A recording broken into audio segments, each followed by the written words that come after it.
This book is not good. You will never hear me say it is objectively good, because it's trash. Pure trash. But god damn it, it's my kind of trash. Okay, well, most of it, at least. So I started and finished A Court of Wings and Ruin, or what I'm going to from this point forth called War, by Sarah J. Maas this past Tuesday. And it's the third and final book in this initial trilogy that's now gonna be 6 books. Okay, look, it's the third and final book in the story of the protagonist Feyre. Let's just leave it at that. Now, I've got a kind of like-hate relationship with Sarah J. Maas's work because she has some narrative tendencies that really grate against me and just drive me up the wall, rolling my eyes and screaming internally and frustration, and they're all on display in War. For example, there's a lot of sex and flirting.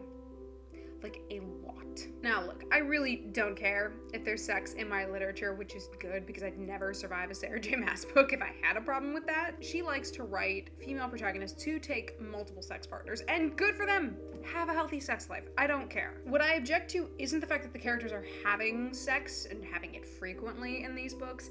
It's more the fact that it doesn't serve any other purpose than fan service and titillation. And it's to the detriment of the plot and pacing of these books. And in War, it's not only a detriment to those things, it's a detriment to the tone and impact of a lot of things. Because their protagonist Feyre and her mate Rhys really exist in this book basically to find different ways of telling each other I love you. And that honestly started to wear on me throughout this book because nothing about their dynamic changed. As the great Oscar Wilde once said, everything is about sex, except sex. Sex is about power. Nothing about the power dynamic between Rhys and Feyre changes, so it's really just a prolonged series of flirtation and fucking that's relentless across 700 plus series. And it's all stuff we got before in the previous novel, A Court of Mist and Fury. And nobody tell me it's because these characters are young and in their honeymoon phase, because in War we meet another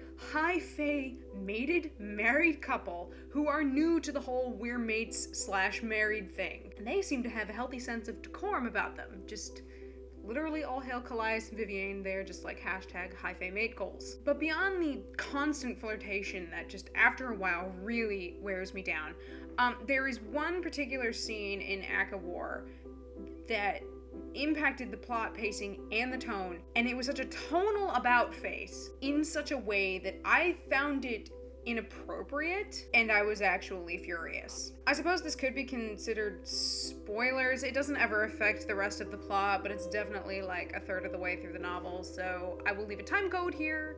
You can skip to here if you don't want to know anything about this little bit. So there's this scene, it takes place in the Night Court, I think it's in Valeris, in a library, where Rhys and Feyre are there together, and Rhys is telling Feyre why this librarian she's just met looks like she's, well, been, physically tortured before.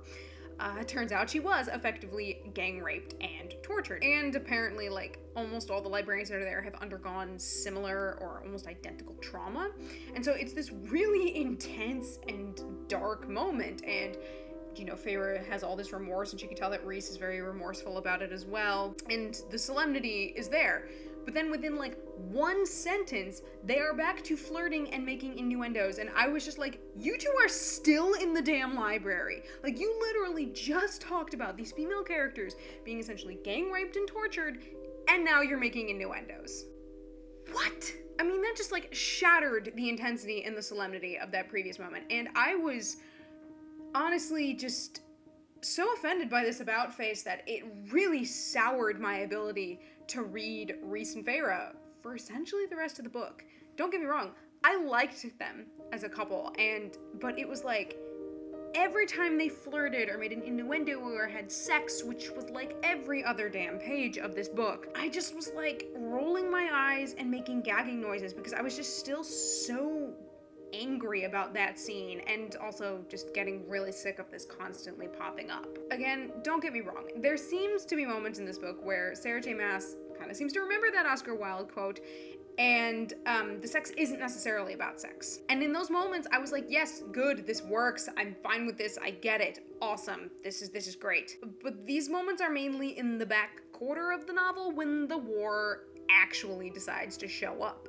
Oh yeah, did I mention it takes a really long time to get to the war in this story? We have to endure a lot of meaningless, and in some cases, wholly anticlimactic and useless just side quests that constantly distract the main plot. And that's not even mentioning the dumps of extraneous and unnecessary mythology that from tons of other cultures that just shows up in this book, leading to what is without question one of the biggest Deus Ex Machina moments I have ever seen in a novel that I saw coming from a mile away, because Sarah J Maas is not subtle. Subtlety is definitely not her strength, and her foreshadowing is so obvious and so heavy-handed it shouldn't even be called foreshadowing. It's just laying out the plot for you long before it happens so that you're not even surprised when it does. And it's just the beginning of my innumerable complaints with this book. And honestly, with this series, and oftentimes just Sarah J Maas as a writer as a whole. So how in the name